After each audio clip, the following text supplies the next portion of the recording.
Oi, Rita, boa noite.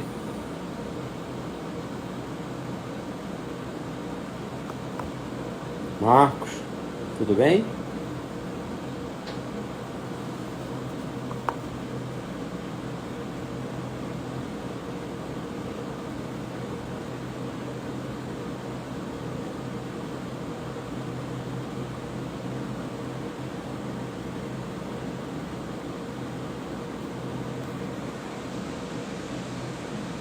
Vou esperar só o Renato entrar.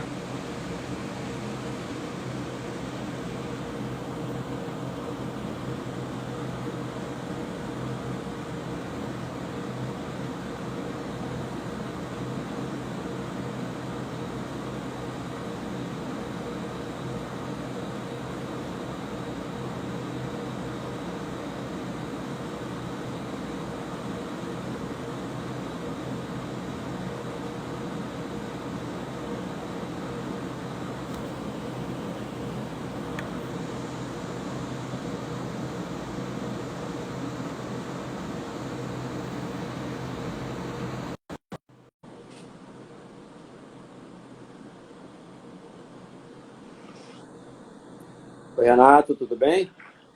Fala, doutor, como é que você vai, Como é Germano? que você tá? Tudo bom? Tudo Tá tranquilo? joia. E aí, conseguimos uma conexão boa? Como é que você tá aí? Acho que sim, né? Acho que sim. O pessoal tá entrando aí. Ainda faltam alguns minutinhos, né? Eu tô sem relógio aqui, não Não, sei. no 9 horas. Já? Então é com Vamos você. começar, né? Manda quem pode, obedece quem tem juízo. Deixa o pessoal acabar de chegar um pouquinho aí.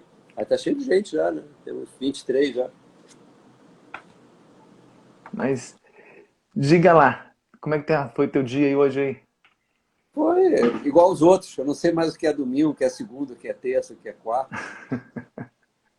Mas eu acho que a gente está trabalhando mais agora do que antes, viu? Oi? Eu tava.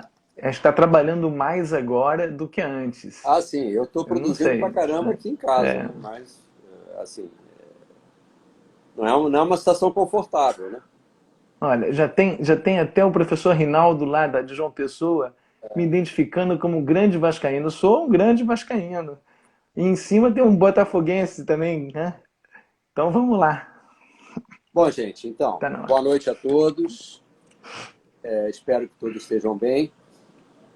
A gente vai continuar, então, com o nosso ciclo de lives do Evolua Curso Treinamentos, enquanto tivermos o nosso isolamento necessário. E hoje tenho o prazer de trazer o Renato. Me sinto muito em casa, porque o Renato Lenzi, além de ser um grande amigo, uma pessoa maravilhosa, um profissional inquestionável e que tem uma virtude que é rara de se encontrar: o comprometimento e a entrega nos projetos que ele tem. Daí vem o sucesso nos eventos que a gente tem da Cidade Brasileira de Traumatologia, o qual ele preside. O Renato vai bater um papo com a gente sobre infecção e inflamação odontogênica em endodontia. O Renato, assim como eu, somos seres em extinção, somos especialistas puros, né? Justiça. Puro no sentido que só faz isso mesmo, né? Então, o Renato vai falar de infecção e inflamação odontogênica em endodontia. Renato, eu vou começar com uma pergunta para você. Qual seria a abordagem junto ao paciente que chega com emergência, seja um processo infeccioso ou seja um processo inflamatório?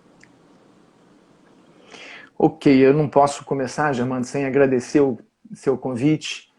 Eu te confesso que no início eu até falei assim, vale a pena a gente fazer mais uma live, né? Tem, graças a Deus, tem tantas lives aí. Mas aí é uma coisa que eu pensei e falei assim, Diz puxa, uma amiga minha que tem medo de abrir a geladeira e sair uma live. Né? Diz uma amiga minha que tem medo de abrir a geladeira e sair uma live. pois é, mas é o lado bom dessa pandemia, é isso, né? Eu falei, nós estamos isolados, cada um na sua casa, mas se nós pararmos para pensar, nós nunca tivemos tão conectados, né? É Nós verdade. estamos, na verdade, é uma coisa, um paradoxo muito interessante, mas que vale até estudo no futuro, a tecnologia que nos oferece tantas oportunidades também nos tratamentos, nos diagnósticos, na nossa Verdade. vida profissional, ela ofereceu essa condição. E eu fico imaginando, né, como seria essa condição, que aliás já aconteceu em 1920, com outras gripes como a espanhola, mas sem essa possibilidade, sem esse apoio, sem esse suporte tecnológico que nos oferecesse essa conectividade, né? Que nós estamos aqui, agora mesmo eu estava falando com a Mitchu lá na Filadélfia, e ontem estava falando com o professor Estrela lá em Goiânia, e isso é assim, nós estamos fazendo trabalhos graças a essa tecnologia, graças a esse suporte. Assim como essa tecnologia também nos suporta, nos sustenta no consultório, oferecendo melhor oportunidade de tratamento para os nossos pacientes. O outro aspecto, né, que eu vejo como positivo, né, nós temos que achar coisa positiva nessa desgraça toda, não é possível, né? É que nós, dentistas, né, assistimos, a nossa geração assistiu, talvez, o grande boom das especialidades, o grande isolacionismo, né, das especialidades, o fortalecimento, o que é uma coisa boa. O que é uma coisa boa, porque fez com que nós estudássemos mais profundamente determinados tópicos, determinados temas. Mas, por outro lado, fez também com que a odontologia se distanciasse do todo. E o nosso fórum de infecção que nós vamos estar organizando, que nós organizamos e temos que adiar, ele é mais ou menos esse retorno, né, a essa visão um pouco mais... Puxa, se eu soubesse disso, eu tinha trazido uma cerveja para mim também. Mate. É mate? Então tá bom. Então tá bem. Mas eu até me perdi aqui. Mas o fórum fez com que mais ou menos essa condição de nós botarmos, né, de uma forma interdisciplinar os nossos conhecimentos a serviço dos atendimentos aos nossos pacientes. Então isso é uma coisa muito boa. E esse momento, ele está fazendo isso. Ele está fazendo as pessoas diminuírem a ânsia na técnica, né, em aprender, em se adestrar. Eu tenho muito medo desses adestramentos profissionais onde as pessoas param de pensar, param de refletir sobre como aplicar o quê, mas treino, que eu faço assim. Eu pego, no caso da endodontia, eu pego a lima XYZ, rodo a tanta velocidade, mas e aí? Na verdade, eu estou evoluindo o meu conhecimento sobre o paciente. Então, esse momento de pandemia tirou as pessoas talvez do adestramento e está fazendo com que essas lives, essas conversas, nós possamos adquirir mais conhecimento, troca de conhecimento, conversar. Eu tenho, de vez em quando, assistido alguns colegas e tenho falado assim, puxa, eu fazia isso de uma forma diferente. Né? Então, isso é uma coisa importante. Talvez um lado positivo também dessa pandemia. Né? Não só a nossa proporcionar essa nossa conectividade, mas também permitir que nós venhamos a parar e adquirir conhecimento. Bem, mas a tua pergunta foi sobre a abordagem, não é isso? A abordagem no paciente... Emergência em pacientes, ou seja, para o processo inflamatório, ou seja, processo infeccioso. Muito bem, Germano. Quando a gente fala, nós estamos falando de pacientes com processos inflamatórios e infecciosos, então nós estamos dentro, no mínimo, de duas situações. É óbvio que dentro dessas duas situações nós temos uma infinidade de outras. Mas uma coisa importante nós termos em mente, né, é que o diagnóstico, ele é o princípio básico para a implementação de um tratamento. Não existe a possibilidade de nós não termos um diagnóstico correto e sermos felizes no nosso tratamento. Aí é casualidade, empirismo. Então, o primeiro passo para uma correta abordagem, para uma correta implementação de um tratamento, é a busca incessante desse diagnóstico correto. E uma coisa que talvez nós de cabelo mais branco, você nem tanto, já está aí meio ilustrado esse cabelo branco, aprendemos, e eu quero deixar isso como uma lembrança permanente na cabeça dos mais jovens, é que em qualquer situação de tratamento, seja ele dentro da medicina, seja ele dentro da odontologia, nós temos que aprender a escutar o paciente. Nós temos que aprender a acolher a história do paciente. Porque é nesse momento em que o paciente está falando, é que ele está nos transmitindo, é que ele também está ganhando confiança em nós. Se nós tivermos paciência para entender o problema dele como um todo e não como um técnico, aí volto de novo ao adestramento e à aquisição de conhecimento, se nós conseguirmos escutar o paciente, nós vamos ter, com toda certeza, ao final dessa coleta, dessa história, informações importantes que vão servir para o melhor tratamento ao nosso paciente. É nessa hora que a gente adquire, que a gente começa a ganhar a cumplicidade, a confiança. É nessa hora que a gente começa a entender muitas das coisas que nós vamos fazer se vai prejudicar. Nós vamos ver isso lá na frente, quando eu falar eu gostaria de falar um pouco mais de medicação, nós vamos desenvolver esse tema também. É nessa hora que nós vamos entender se nós vamos implementar um tratamento correto, vamos ajudar, ou vamos até correr alguns riscos. E vamos ter que medir se os riscos valem a pena ou se não vale a pena. É nessa hora dessa colheita, dessa história, que nós vamos entender quais são os anseios do paciente, para saber se eu vou impor o meu tratamento endodôntico, porque é assim que ele vai querer, apesar dos meus riscos, ou se eu vou ter que chegar para o paciente, olha, diante da sua expectativa, é melhor você extrair o seu dente, porque eu não tenho como lhe assegurar digamos assim, essa tranquilidade que você tanto espera de mim, do nosso tratamento nesse momento. E dentro dessa história, se nós estamos falando de inflamação, estamos falando de infecção, nós vamos também estar falando de dor.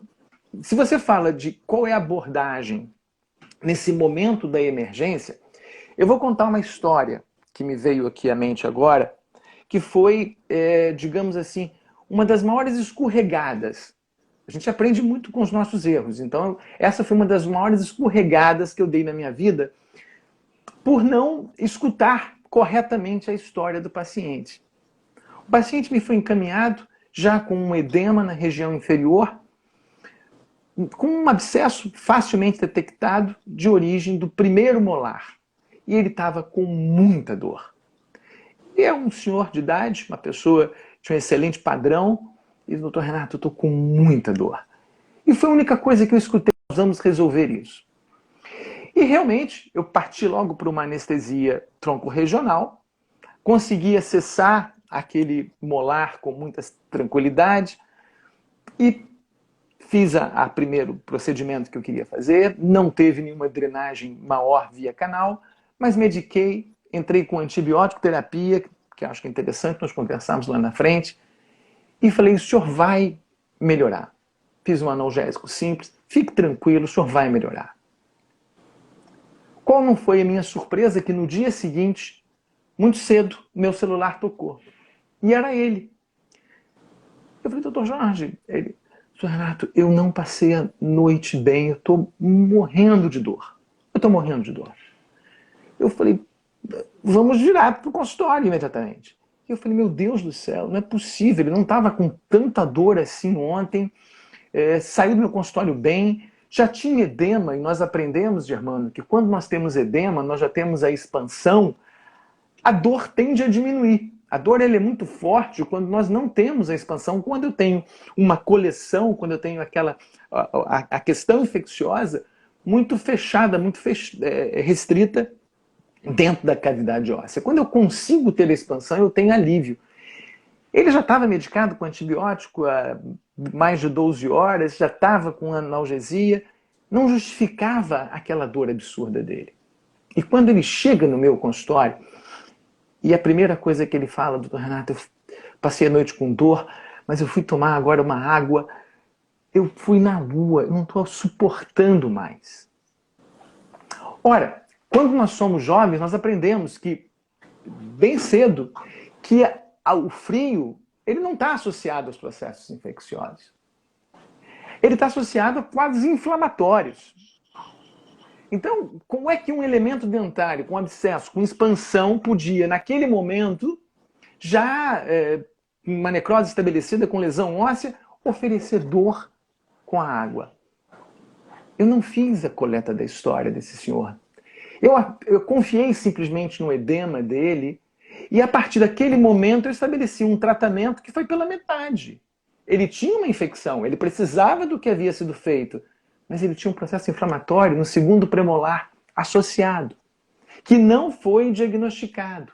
E não foi diagnosticado por precipitação, por confiança, por achar que o que estava na minha frente era tão nítido que eu não tinha mais que fazer nada.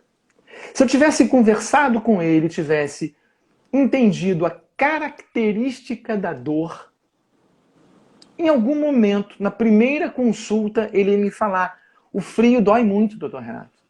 Ora, se o frio dói muito, aí eu vou pesquisar uma segunda origem para o processo álgico que ele estava vivendo. Como eu confiei no edema, na verdade, meu único avaliação de diagnóstico foi visual, foi um edema.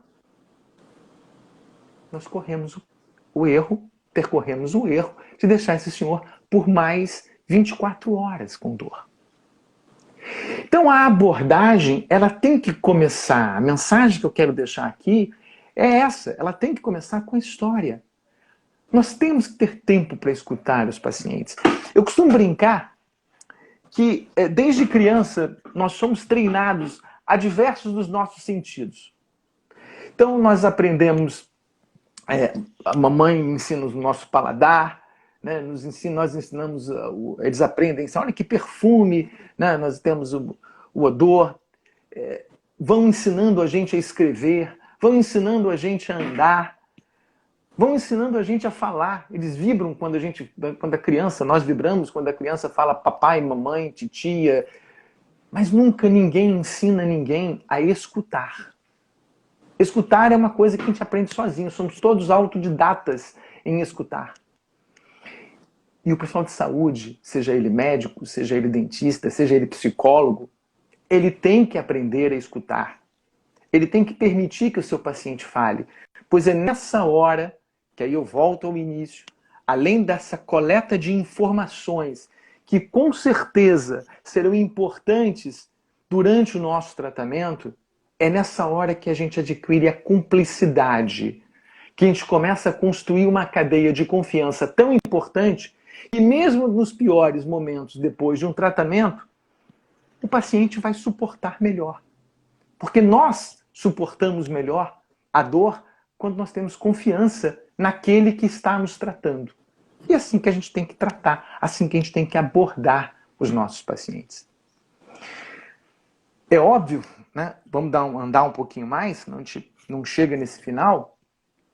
É óbvio que o exame físico, a partir dessa história, né, ele tem que ser realizado com o máximo de detalhes. Nós temos que observar, né, a dor, a percussão, utilizar testes térmicos, porque aí nós vamos estar diferenciando muitas das vezes a presença de um processo inflamatório para um processo infeccioso, né? Nós vamos ter que usar a palpação e, obviamente, diante de todas essas informações que nós colhermos nesses primeiros momentos, nós vamos lançar a mão do principal exame auxiliar que nós temos, que são os exames de diagnóstico por imagem, né?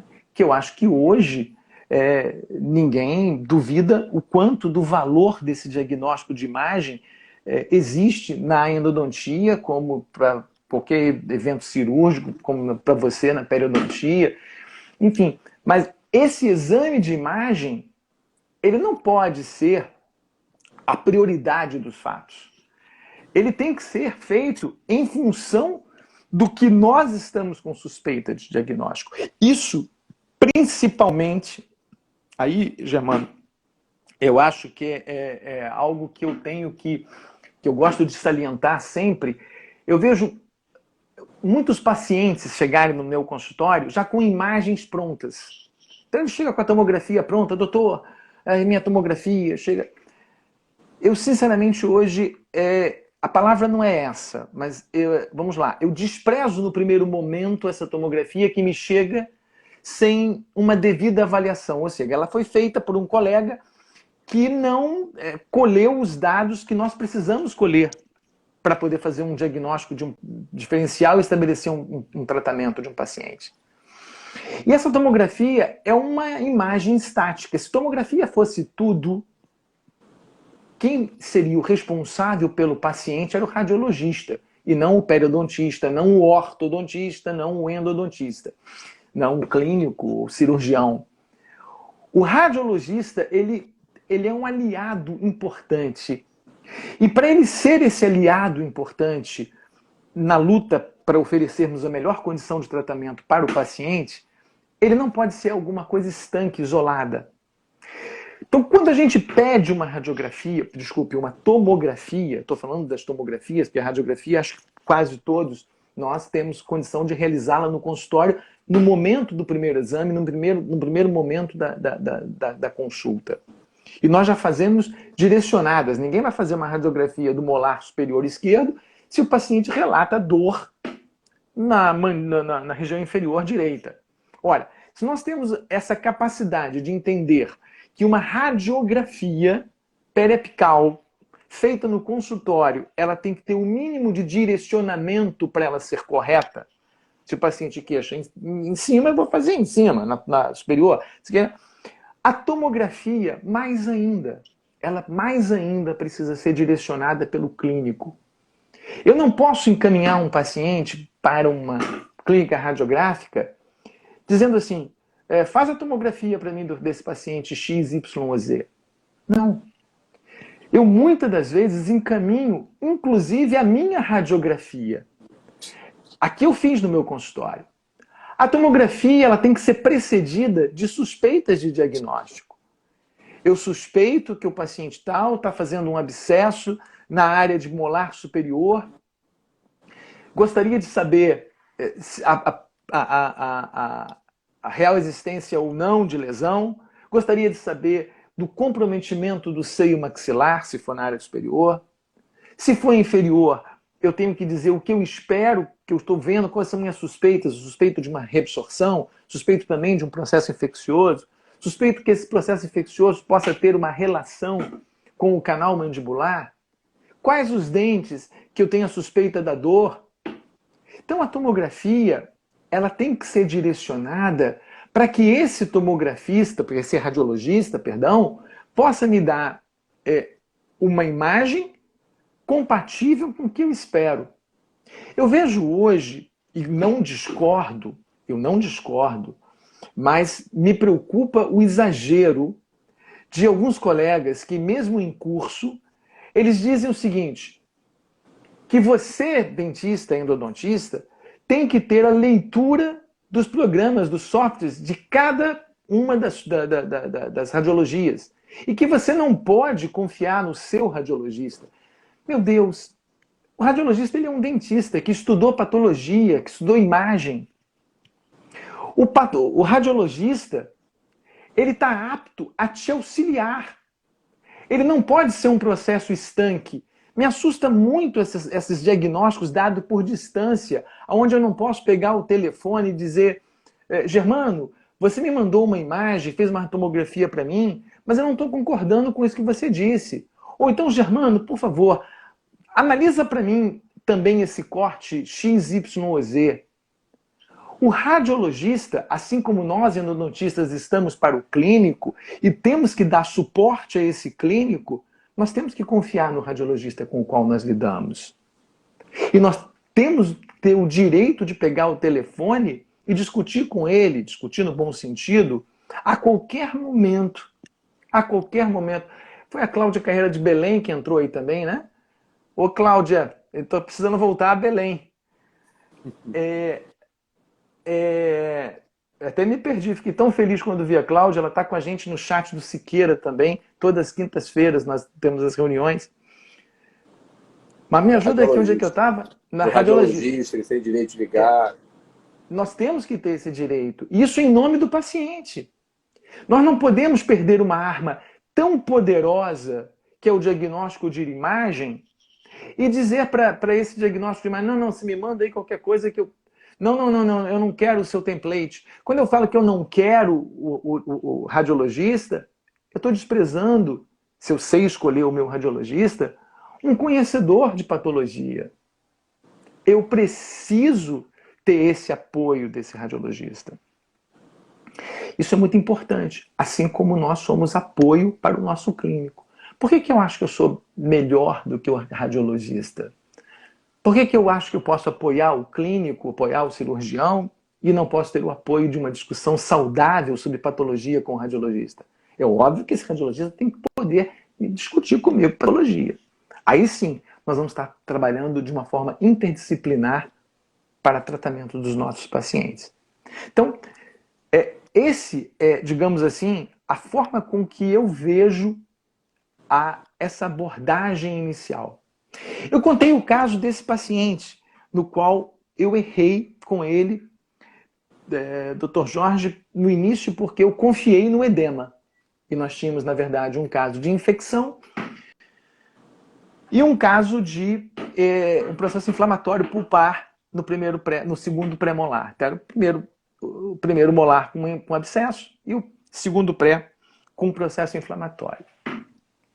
Mas já que nós estamos falando de diagnóstico, estamos falando de história da dor, eu vou contar um caso agora recente que eu acertei, já que eu contei um que eu errei, né? Vamos ver se eu conto agora um que eu acertei, senão o pessoal vai falar assim, poxa, esse dentista aí que veio para cá falar comigo só me conta coisa errada.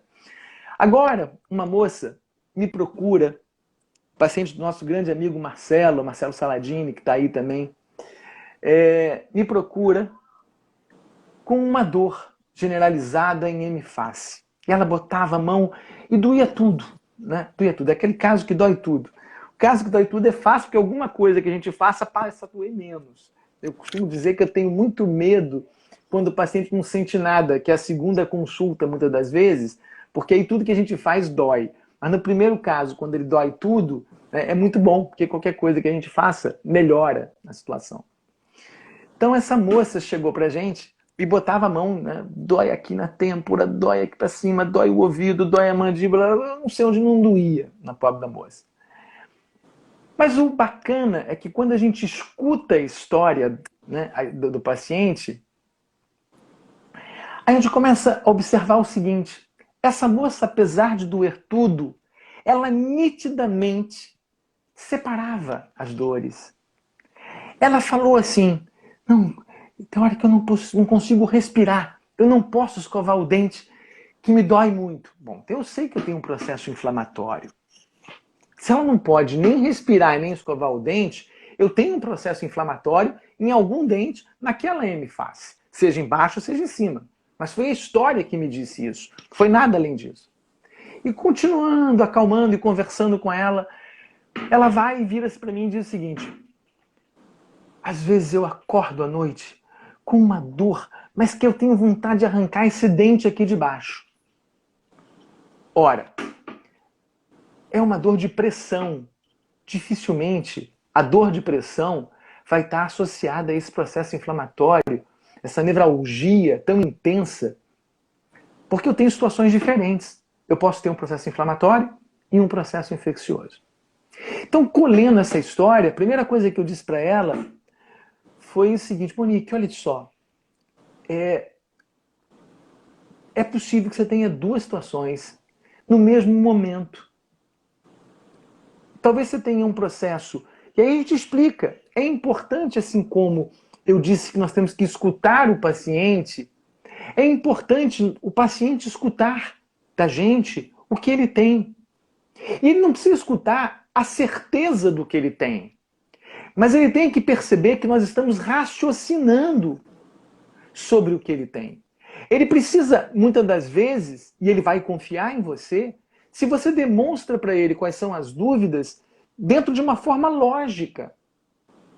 O paciente, ele não quer que você seja um santo milagroso, todo superior, poderoso, aquele ser inatingível, que antigamente era aquele doutor que se tinha uma mesa de vidro e você sentava atrás daquela mesa de vidro, aquela mesa de madeira, e que todos os casos estavam resolvidos. Não. O que ele quer é alguém que com ele compartilhe da dor, do sofrimento e tente resolver juntos. Que cuide, né? Que cuide dele. Porque nós temos que perceber que nós somos pacientes e é isso que nós queremos. O paciente, ele perdoa tudo. Ele não perdoa o abandono. Ele não perdoa o descaso. Então essa moça, vamos voltar para o caso dela, que eu falo demais, né? O pessoal aí tem que falar assim, para de falar, para de falar. Eu tenho perguntas aí, depois eu vou te passar. Então tá, vamos devagarzinho, a gente chega lá. Essa moça, eu virei para ela, olha, você tem um processo inflamatório porque é nítido o que você está me dizendo em relação a que você não pode escovar o dente, que você não pode respirar. Agora, como é que é essa dor de pressão? E aí ela vai e me relata que a dor de pressão é de vez em quando, não é no mesmo momento. E você começa a distinguir que a dor do reflexo do escovar o dente vem para a têmpora. Então é superior. Mas que a dor que ela sente de pressão, que tem vontade de arrancar o dente, vai para dentro do ouvido. Então é inferior. Então, eu estou fazendo um diagnóstico escutando a história do paciente. E aí nós vamos para o exame físico. Vamos fazer a percussão, vamos jogar o ventinho. E jogar ventinho, gente, não é pegar a seringa e... Eu gosto, quando eu falo um vento no teste frio, porque quando o paciente está com um quadro desse de pulpite, não precisa pegar o teste elétrico, nem precisa pegar, muitas das vezes, o gelo. Ele já vai sofrer. Às vezes, com pequeno, secando os elementos dentários, você consegue facilmente resolver o diagnóstico em relação ao teste de sensibilidade. Não precisa ser malabarismo nenhum. Se você não tem resposta, você vai aumentando gradativamente até pegar o teste elétrico e tiver que se fazer, que se faça. Mas é importante você escutar o paciente e ir aumentando gradativamente, eu costumo dizer, o grau de agressão que nós fazemos o paciente na hora de fazer algum teste com ele. E aí nós chegamos à conclusão. É uma pena que a gente não tenha aqui, mas talvez, Germanos, o Evolua vai ter que criar uma plataforma para a gente poder mostrar os casos e mostrar tomografias. Aí essa paciente foi... Previsão para isso? No final a gente tem possibilidade disso, vou te explicar. Mas deixa... então ótimo. Então, daí nós saímos desse exame clínico e da colheita de história e fomos fazer as radiografias. Olha, foi fácil entender o que estava acontecendo na pulpite.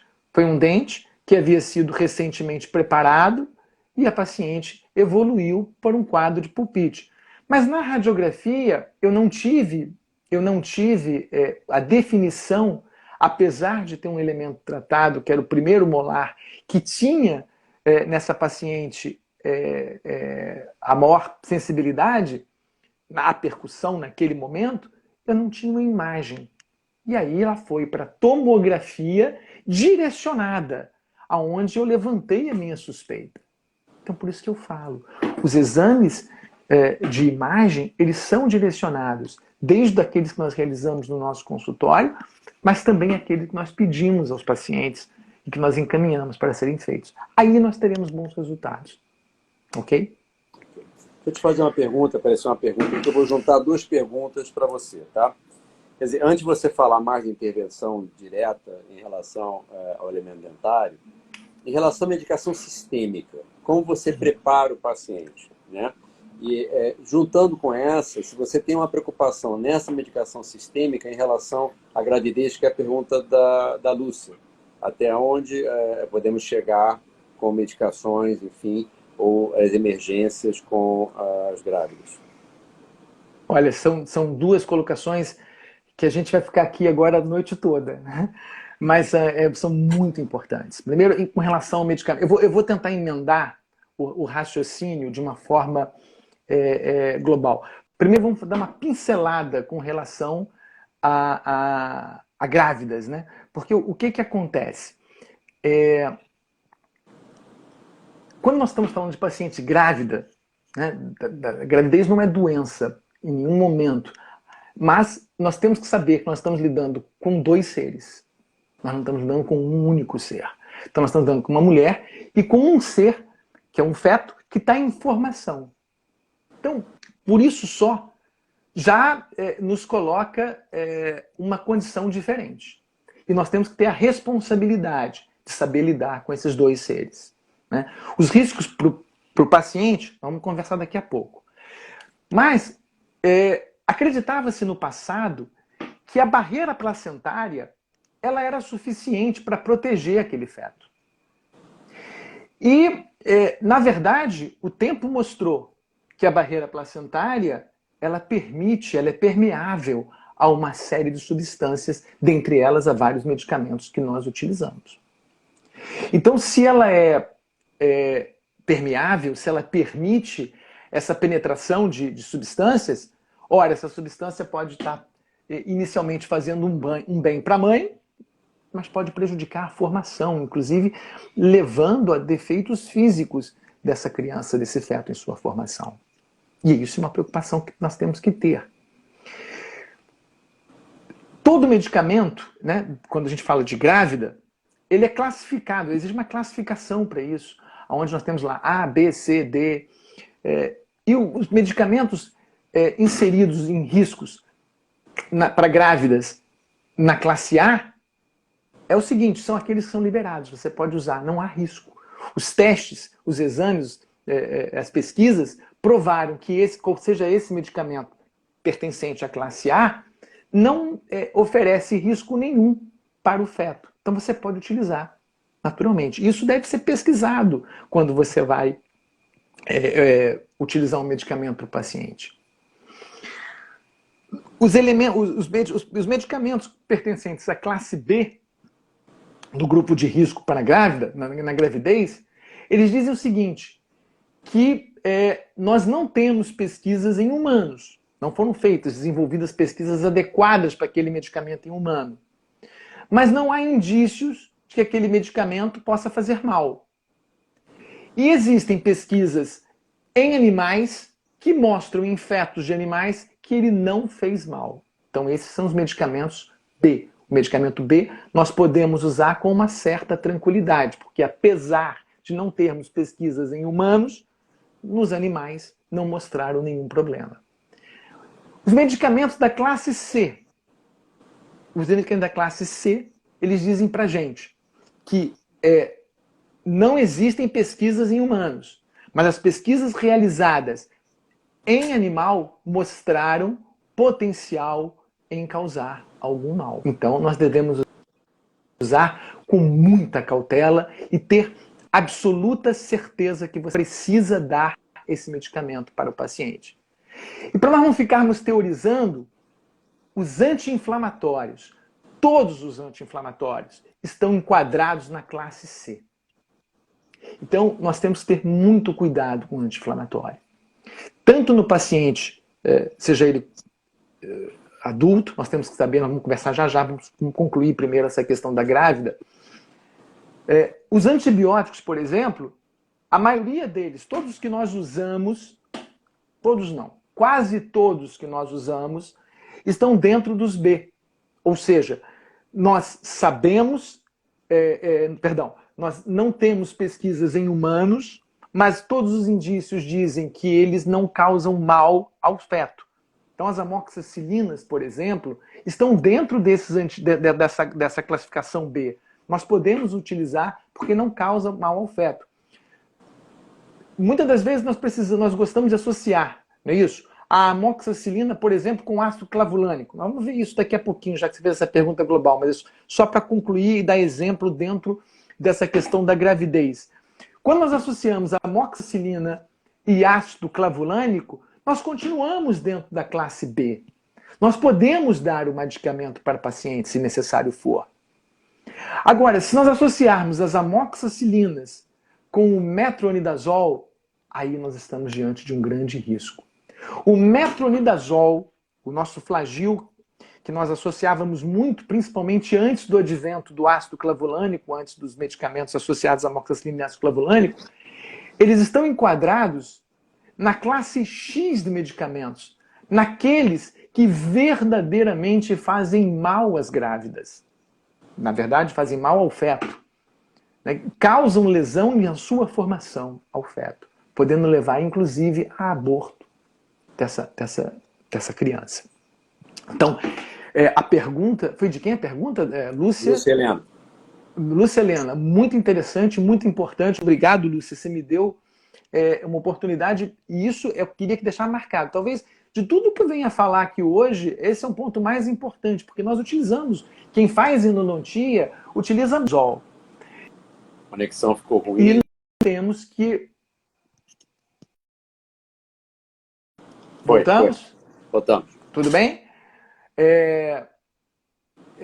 Nós usamos muito dentro da endodontia o metronidazol, acho que vocês também, né, Germano, periodontia Pério, utilizam medicação. muito.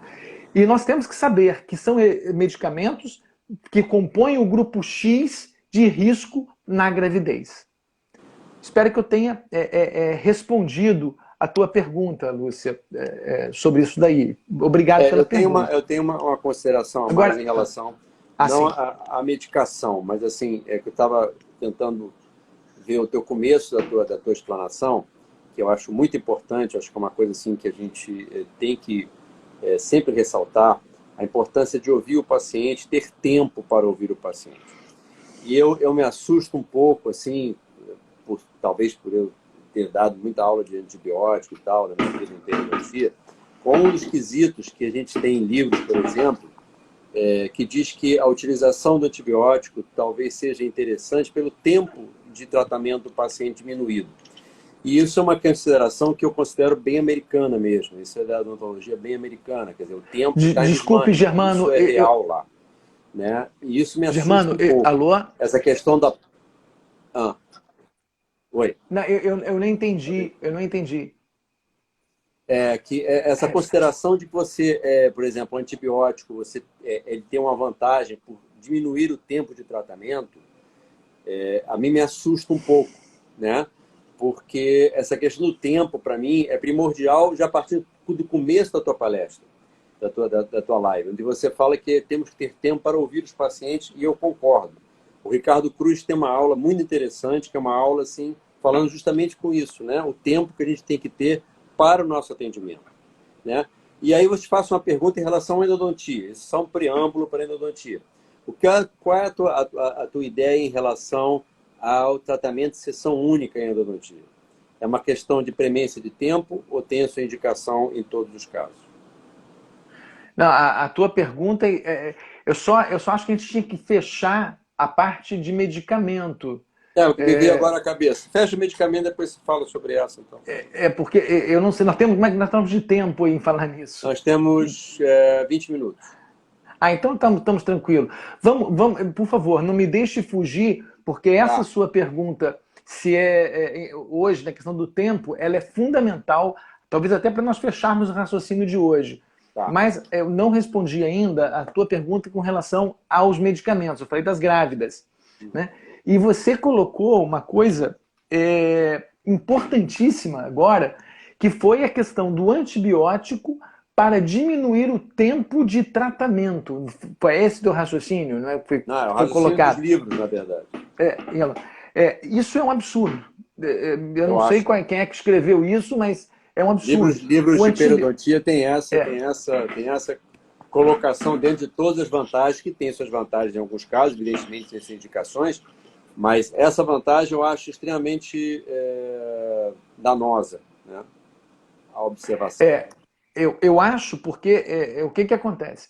O antibiótico dentro da endodontia, ele tem uma digamos assim, uma indicação muito importante, que basicamente proteger o paciente sistemicamente quando há necessidade disso. Então o paciente ele tem que relatar naquela história, naquela colheita de informação, nós começamos a falar sobre isso, ele tem que me relatar uma questão de uma prótese articular, né, uma prótese cardíaca, uma questão de saúde que me induza a protegê-lo por algum motivo. Então aí eu estou fazendo um medicamento profilático em questões sistêmicas, ou então quando eu estou diante de um processo agudo, de um derrame infeccioso naquele momento, e aí eu também vou medicá-lo para controlar aquele processo que não está dentro do conduto radicular. Porque normalmente, quando eu tenho uma questão de uma lesão endodôntica, uma infecção endodôntica, essa infecção, Germano, ela está dentro do conduto radicular. E são os meus passos terapêuticos, aí a tua pergunta foi perfeita, né? Se eu faço em 1, 2, 3 ou 4 ou 5, já vou te adiantar. Eu faço em quantas consultas achar que tenho que fazer para resolver o tratamento, o problema daquele paciente. Não posso, em hipótese alguma, estabelecer em quantas consultas. Mas vamos discutir isso daqui a pouquinho. O antibiótico, ele não tem papel, ele não tem nenhuma responsabilidade, ele não tem nenhuma possibilidade de tratar a infecção endodôntica, pelo simples fato de que qualquer medicamento que nós venhamos a tomar, venhamos a dar para os nossos pacientes, eles são carreados pela corrente sanguínea. Se dentro daquele conduto radicular eu não tenho mais vascularização, eu não tenho mais corrente sanguínea, não tenho mais sangue, como é que o medicamento vai chegar dentro do conduto radicular e vai resolver o problema da infecção? Então, isso é muito importante. Outra coisa, outro momento que eu vejo com alguns colegas receitarem antibiótico para os pacientes é quando eles vão começar o início de um tratamento e, não, eu vou manipular, eu posso provocar uma bacteremia, então eu já vou te dar um antibiótico para você não ter dor. Antibiótico não é analgésico. Se é para não ter dor, vamos trabalhar com analgésico. Não é para trabalhar com antibioterapia. Antibioterapia tem dois momentos. Eu estou diante de um derrame agudo, de uma coleção, e eu tenho que proteger esse paciente, então eu vou entrar com medicamento específico para aquele momento, ou eu tenho um paciente portador de alguma questão outra, em outro órgão, seja cardíaco, seja uma prótese articular, que vai fazer com que eu necessite proteger esse paciente para evitar que venha ter um problema secundário à infecção que ele esteja vivendo. Agora, a infecção endodôntica, quem resolve são os procedimentos endodônticos que são realizados no interior do conduto radicular. Com relação para nós fecharmos a antibiótico terapia, né?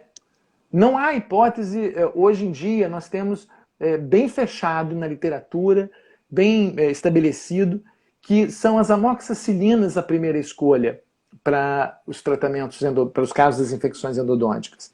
Essas amoxicilinas, quando nós ampliamos o espectro dela, principalmente com o ácido clavulânico, nos dão uma cobertura muito interessante, nos dá muita tranquilidade. Então eu utilizo muito as amoxicilinas associadas ao ácido clavulânico, né, o 875, o BD, onde eu faço de 12 em 12 horas para o meu paciente. Existem algumas situações onde eu tenho, mas hoje em dia eu tenho tido pouca situação onde eu tenho relato paciente de náusea, e aí eu troco. Eu tiro o ácido clavulânico e tento fazer a amoxicilina apoiada no metronidazol, né, no nosso antigo Flagyl. Mas, por incrível que pareça, o Flagyl ele é um medicamento que dá muito mais, digamos assim, repercussão gastrointestinal do que o ácido clavulânico. Então, a gente tem utilizado quase que rotineiramente hoje a amoxicilina com ácido clavulânico. Se o paciente reporta algum processo de hipersensibilidade às penicilinas, a nossa outra opção são a clindamicina, 300 miligramas, onde a gente pode fazer de 3 a 4 vezes ao dia, né? Ou de 900 ou com 1.200 miligramas por dia. Aí sim, às vezes apoiado no metronidazol. Então essa é basicamente a resposta que você me fez com relação aos medicamentos. Acho que a gente responde isso daí. Tem mais uma pergunta de medicamento aqui, em relação ao corticoide, sim, com o protocolo pós-tratamento endodôntico, para evitar flare-up. Eu não utilizo. Não. Olha só, vamos lá. Que eu não posso deixar de responder a palavra flare-up. O que é o flare-up, senão um processo agudo? Né? E, basicamente, eu vou ter esse flare-up por duas situações. Ou por uma... porque se eu tinha um processo restrito ao nosso elemento dentário e eu eu manipulei, e esse paciente apresenta dor, né, o flare-up, às vezes só a dor, às vezes dor e edema, às vezes só a dor, isso foi por, digamos assim, uma conduta um pouco exagerada do meu tratamento, da minha instrumentação, às vezes da minha irrigação, porque eu tenho ou digamos assim, um derrame, ou embolizei bactérias, ou até mesmo a substância irrigadora, a soda clorada, que realmente são acidentes muito desagradáveis. Muito desagradáveis. Aí se você gosta do corticoide, né, você pode fazer, porque eu tenho um derrame químico, uma agressão química, uma necrose tecidual química, e eu posso fazer realmente um anti-inflamatório que vai ajudar a diminuir esse processo. Agora, se eu tenho um derrame infeccioso, se eu tenho um paciente que houve um quadro infeccioso e desse quadro infeccioso resultou, do tratamento desse quadro infeccioso, resultou num flare-up, eu vou fazer antibiótico terapia, eu não vou fazer corticoide. Né? Posso até suportar também com um analgésico, mas eu não vejo indicação de associação de corticosteroides e antibióticos. Eu vou falar uma coisa aqui, que é pela experiência clínica. Isso a literatura não suporta, o que eu vou dizer aqui agora para vocês. Não que ela não suporte e eu esteja fazendo o contrário à literatura, não tem nenhuma coisa nem no sentido nem no outro. Mas os anti-inflamatórios, todos eles atuam, né, em cima da síntese de prostaglandina, né, a farta sua maioria. E quando eles fazem isso, eles diminuem, né, o extravasamento de líquido para a região extracelular. E ao fazerem isso, para diminuir o edema, é esse papel, digamos assim, inicial do processo anti-inflamatório. E quando eles fazem isso, eles diminuem também a chegada de células importantes, células fagocitárias, células de defesa, naquele nicho, naquela região infecciosa, naquele sítio infeccioso. Então, eu não vejo, eu tento diminuir ao máximo a utilização de anti-inflamatórios nos processos infecciosos. Eu quero utilizar analgésicos nesse momento. Eu não utilizo os anti-inflamatórios. Eu tento diminuir a ação deles. É óbvio que algumas das vezes, analgésicos, né, simplesmente, Novalgina, que eu gosto muito, associado a alguns anti-inflamatórios, eles não resolvem as questões de dor. Porque todo anti-inflamatório, todos eles, né, são potentes analgésicos. E é por isso que a gente utiliza os anti-inflamatórios e não se fala, não, toma Novalgina, não, toma o Tilenol. Não, a gente associa normalmente por causa desse potencial, dessa grande propriedade dos anti-inflamatórios que são potentes analgésicos. Renato, deixa eu falar uma coisinha para você.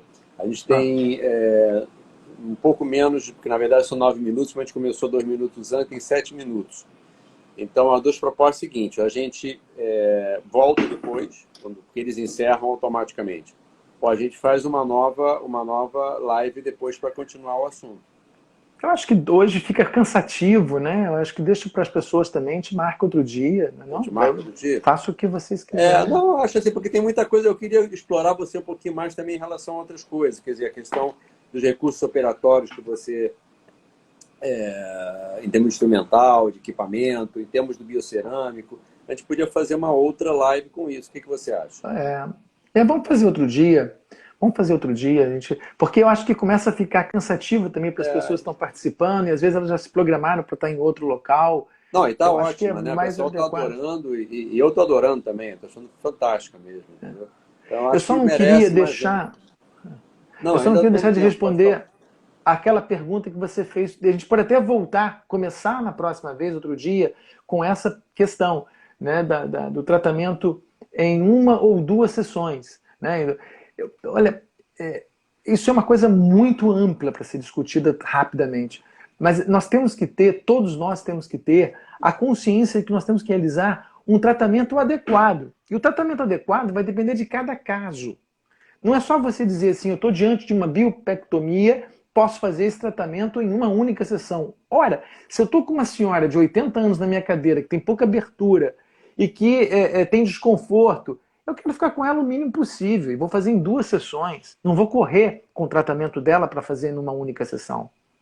E se eu estou diante de uma infecção, eu posso dizer uma coisa para vocês. Eu acho um absurdo nós, agora eu vou falar para os endodontistas, enquanto endodontistas, querermos correr com um tratamento que nós vamos ter responsabilidade por ele, no mínimo, um tratamento bem realizado para ir para 20, 25 anos. E a colocação de uma medicação intracanal, ela não é por si só, nós vamos discutir isso aí em outra situação, por si só, o papel dela enquanto medicação. Mas todos os procedimentos de desinfecção e limpeza daquele conduto vão poder ser repetidos. E nós não temos que pensar que nós vamos gastar mais 1 hora ou o paciente vai ficar mais 1 hora na nossa cadeira. Nós temos que pensar que nós vamos estar oferecendo a solução do nosso paciente pelos próximos 20, 30 anos. Porque nós não podemos oferecer a um paciente, né, sentar na nossa cadeira, tomar anestesia, sofrer, botar aquele isolamento, criar aquela parafernália toda e dizer que somos doutores. Nós vamos oferecer tratamento para durar 3 anos, 4 anos e depois fazer uma infecção, extrair e colocar em implante. Aí realmente o tratamento endodôntico é contraindicado.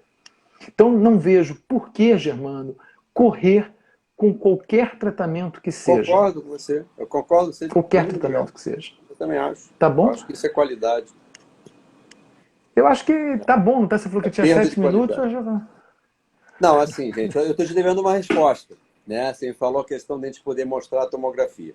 Então a Evolua começa nessa quinta-feira. Bom, quarta-feira tem outra live, que é dia 30, às 18 horas, desculpa, dia 29 às 18 horas, com Roberto Gomes, batendo papinho sobre o controle da dor em cirurgia. Essa é uma live como a gente está tendo hoje. No dia 30 às 18 horas, a gente vai fazer uma aula por Zoom, né? Com a Deise Amaral e o Paulo Ricardo Campos, o Paulão, que é um tributo a Eduardo Vargas. Quem tiver interessado, por favor, mande por direct aí no Instagram, os contatos de e-mail, WhatsApp, a gente vai passar as orientações e a senha para entrar na aula, né? E então, Renato, nessa questão do Zoom, a gente já pode mostrar, a gente compartilha telas, então a gente pode mostrar exames, aulas, o que você quiser. Então, se você quiser, no próximo teu lugar de ser uma live, a gente pode fazer uma aula por Zoom também. Que aí você pode explorar melhor as imagens.